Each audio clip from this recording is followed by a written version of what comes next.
hace a un material noble? Indagando sobre esta temática, sabemos que en nuestro país popularmente se le dice noble a una construcción hecha con ladrillo y cemento, a lo que estamos acostumbrados, ¿no? Y yo pensando, indagando, entendiendo el porqué, imagino que es posible que ese término se haya popularizado porque comúnmente estas construcciones quedan expuestas, tal como se pueden ver en las imágenes, ¿no? Quedan así sin ninguna intención de acabado o pareciera incompleta. Una de las cosas que yo he investigado sobre noble, uno de los significados es ser honesto, ser sincero. Entonces, yo creo que esta implicancia en lo que más me hace pensar es en la arquitectura minimalista, esa arquitectura esencial que tiene lo justo y lo necesario, ¿no? Una arquitectura que demuestra que valorando las cualidades de los materiales se puede ofrecer una mejor experiencia en el espacio, ¿no? Eh, por ejemplo, puse esta casa de John Pawson, que me parece un gran ejemplo de cómo puedes explotar al máximo los materiales, ¿no? Que está en Mallorca, en España.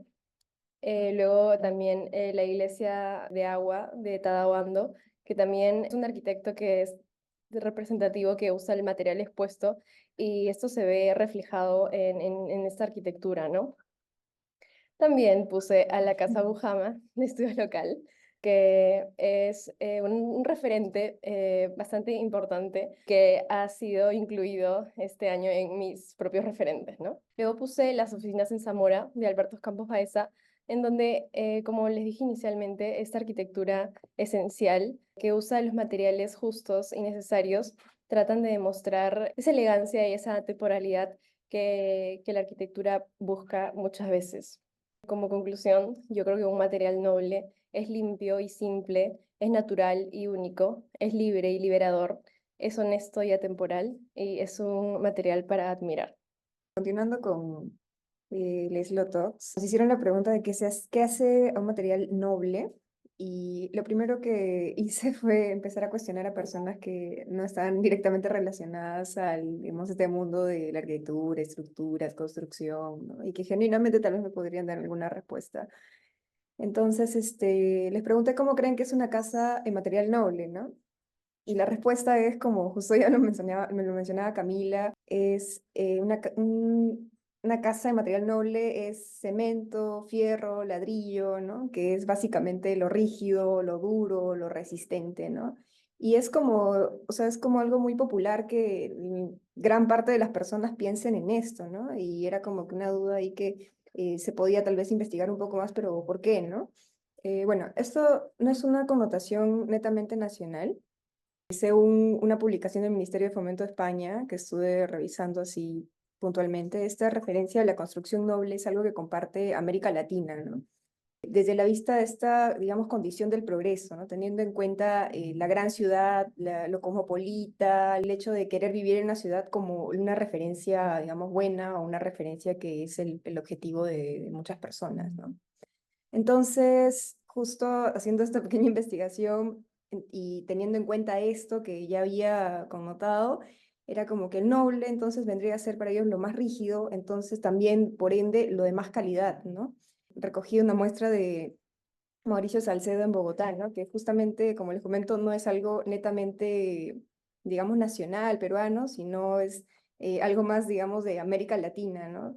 Y llegar, bueno, al más o menos esta conclusión que es un estigma económico y social, el hecho de considerar esto noble, ¿no? Y el término está relacionado, digamos, a la aspiración de lograr tener la vivienda o la casa en material noble y abandonar muchas veces tal vez soluciones o materiales coherentes que puedan responder mejor no solo al lugar, sino al factor económico por querer ser cosmopolitas y de alguna forma querer ser parte o adaptarnos de las grandes ciudades, ¿no? No solo sucede en la misma capital, sino en otros territorios que son muy diferentes en cuanto a condiciones climáticas, sociales y muchas otras que son transversales a nuestro oficio, ¿no? Y se me hizo interesante recopilar esta serie de fotos, ¿no? Donde supuestamente se ve ahí el material noble, ¿no? Que usan, por ejemplo, en las favelas en Brasil, en las villas miserias en Argentina, en los ranchos de Venezuela, en las callampas de Chile, en la ciudad periferias de México y en los pueblos jóvenes de Perú, ¿no? Entonces, todas estas imágenes en realidad de ciudades periféricas reúne una condición particular en todas, que es la condición de progreso, ¿no? De que pasan de estera al material noble, entre comillas, ¿no? Y que en el tiempo, bueno, con respecto al tiempo y al progreso que van creciendo, se ve vinculado a lo noble, ¿no? Entonces entramos en una contradicción de lo que es lo noble por pretender y no lo noble por, digamos, vocación de servir, ¿no? Entonces, luego esto me hizo reflexionar sobre en realidad cuánto el material influye en esta palabra, la connotación que le damos influye en lo que termina siendo como arquitectura, ¿no? Y elegí así como que me concentré sobre todo en estas estructuras que son muy ligeras y empecé a elegir referencias que nos podrían dar connotaciones más nobles, nobles en cuanto a hecho de servir a la gente, ¿no? Como por ejemplo este comedor en Colombia, ¿no? El Guadurnal, o estas otras dos referencias, donde el material realmente responde a las condiciones en las que se encuentra, ¿no? Y no necesariamente termina siendo una arquitectura, digamos, innoble, ¿no? Para las personas que lo habitan.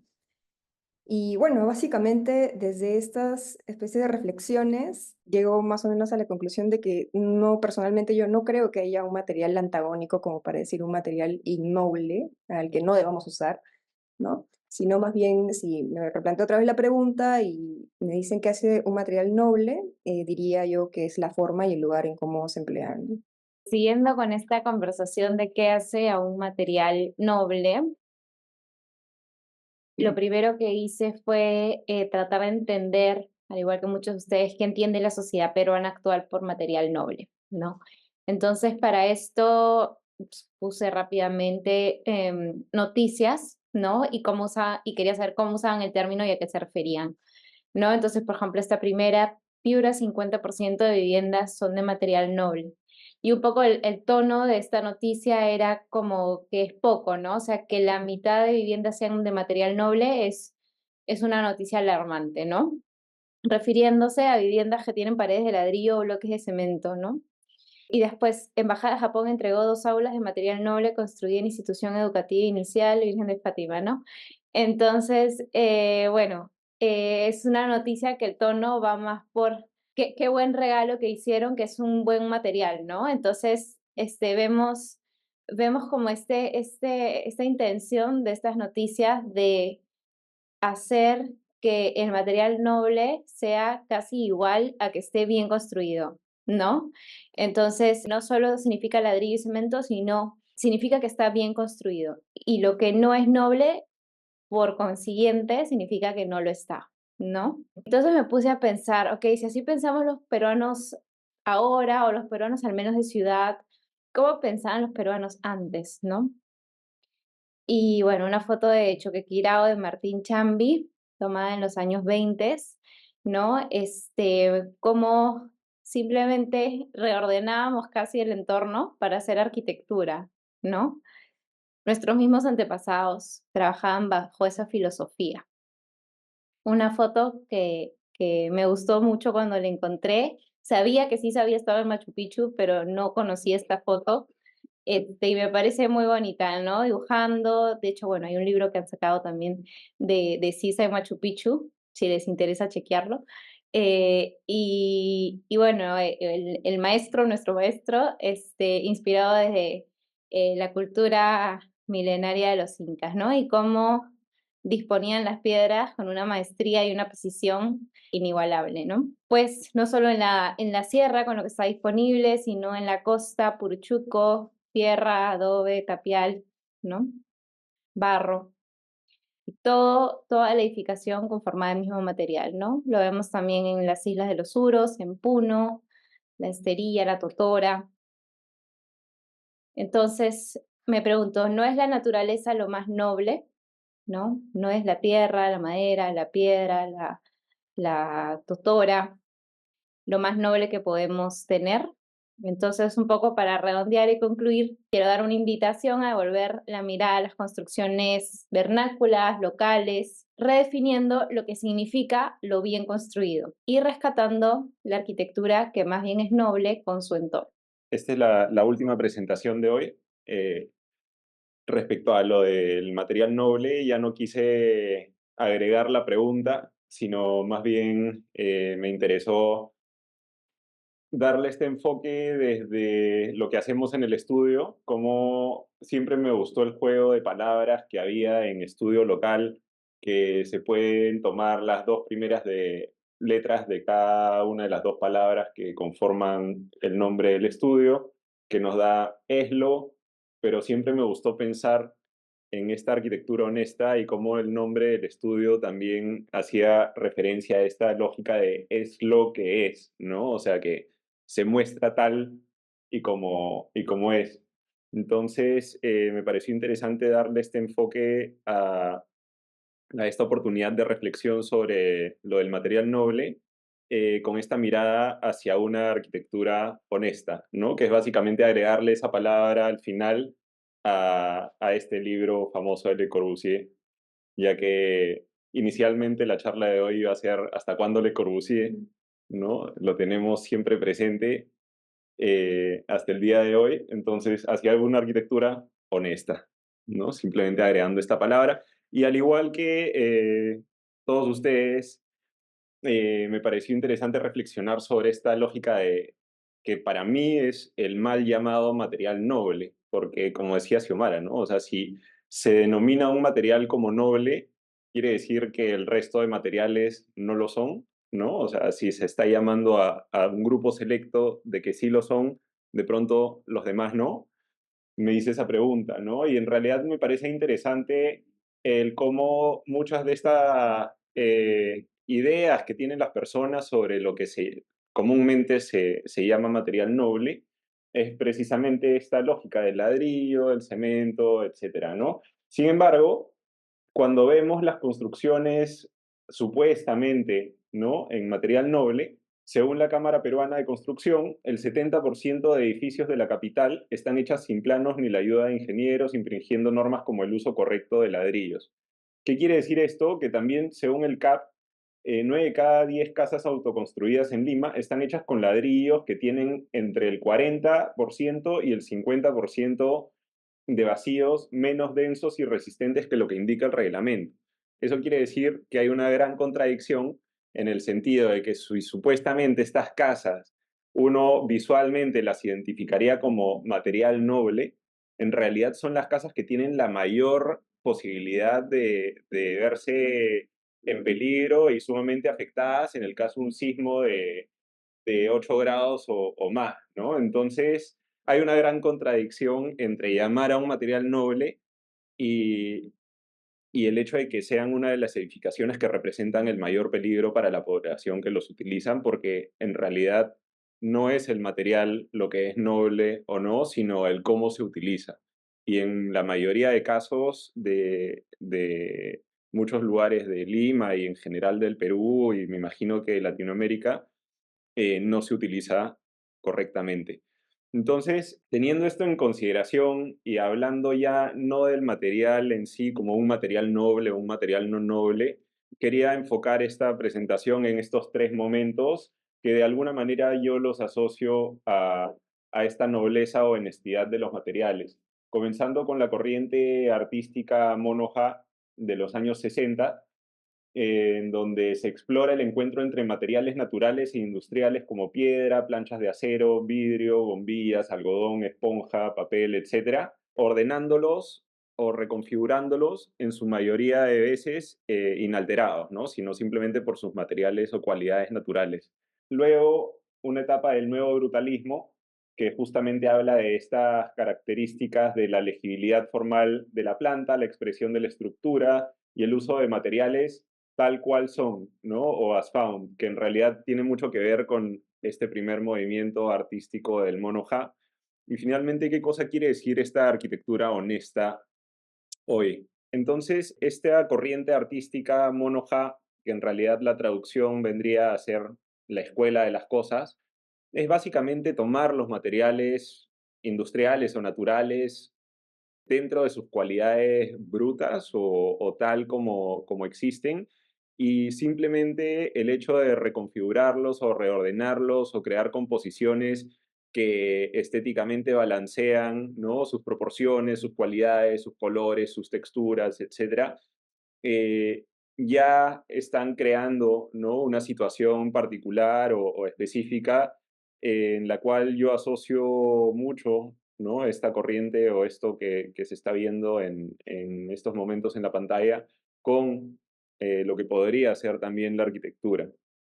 Luego, en el nuevo brutalismo, en donde he tomado como ejemplo esta pequeña construcción de los Smithson, ¿no? Que es una construcción que trabaja con un montón de cualidades que yo asocio a esta lógica de la nobleza del material, pero no solo del material, sino de la situación.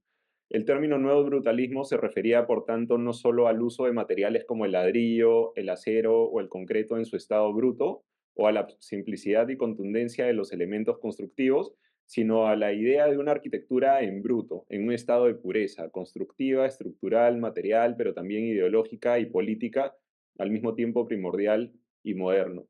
Y coloqué esta colección de fotografías que creo que representan o muestran, en mi opinión, mucho de lo que se habla en este pequeño texto, ¿no? Las cosas que uno se encuentra en el lugar, cómo las reordena, cómo las utilizas como insumo para crear algo que funciona o se acomoda a las actividades que vas a realizar en tu día a día, ¿no? Pero al mismo tiempo mostrando el resto de materiales nuevos tal y como son. No solo ya el tema de los materiales, sino las situaciones cotidianas de la vida. Y ya trayendo esta situación a una reflexión actual, en realidad tenía muchos ejemplos en mente, pero intenté reducirlo a dos, ¿no?